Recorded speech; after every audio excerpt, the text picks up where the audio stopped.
Kicking us off is one woman who needs no introduction.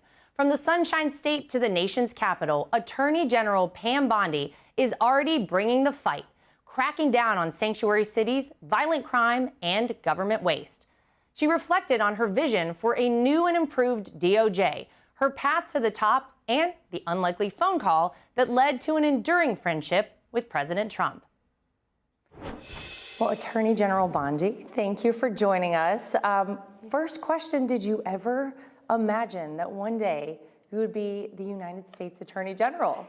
Absolutely not, Laura. No. I thought, I'm going to go back to my great life in Florida. And then I was seriously considering running for Attorney General in Florida again because I was termed out. And I thought, I learned that if I set out, I could run again. And I love being in Florida. I love helping people. And that was my plan.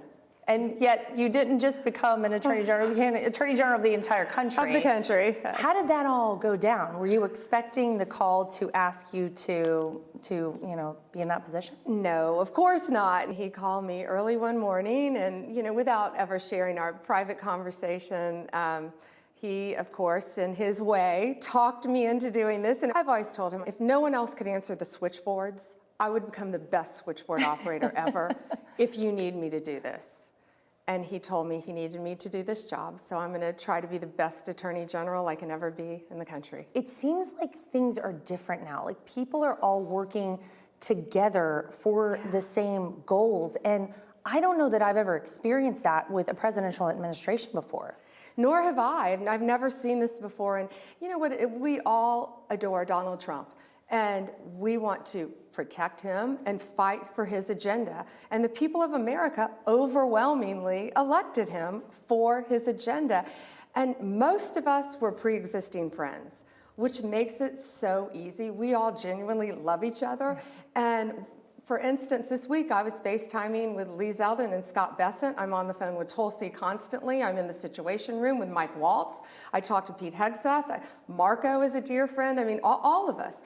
We all get along great, and I think that's what's different. And we're making things happen so much faster in real time because of those relationships and because we have the backing of Donald Trump. To go back to President Donald Trump, tell me about the first time you met him. Do you remember?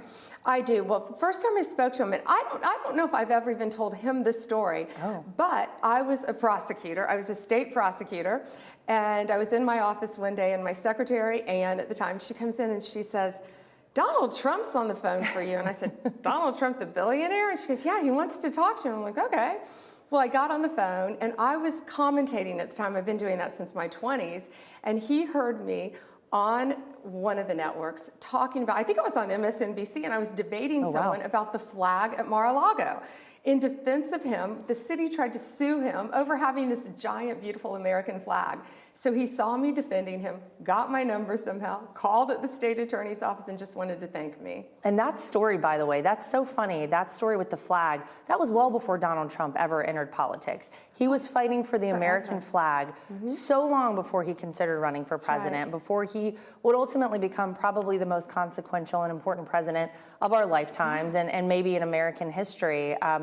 But for people who don't know, he was charged a fine every single day by the town of Palm Beach. Is that right, for keeping the flag up? Every day. And all he cared about was America. That's what he cared about. So as Attorney General, you must have some things. You went into this position saying, these are my priorities.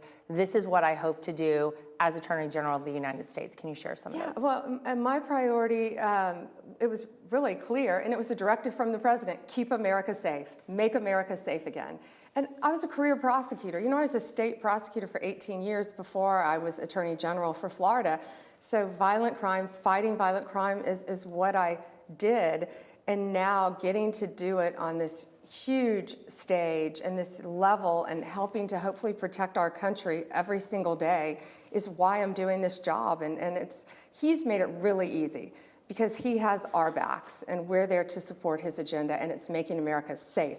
And it's funny because there has been so much said about this man, about how women should hate Donald Trump. He never empowers women. He's a misogynist, this, that, and the other. And yet I'm sitting here across from Pam Bondi, the Attorney General of the United States of America. When he called me and asked me to do this job, He believes in me. He believes in Susie Wiles. He believes in Tulsi Gabbard. Of course he believes in you. And one of my favorites is Caroline Leavitt.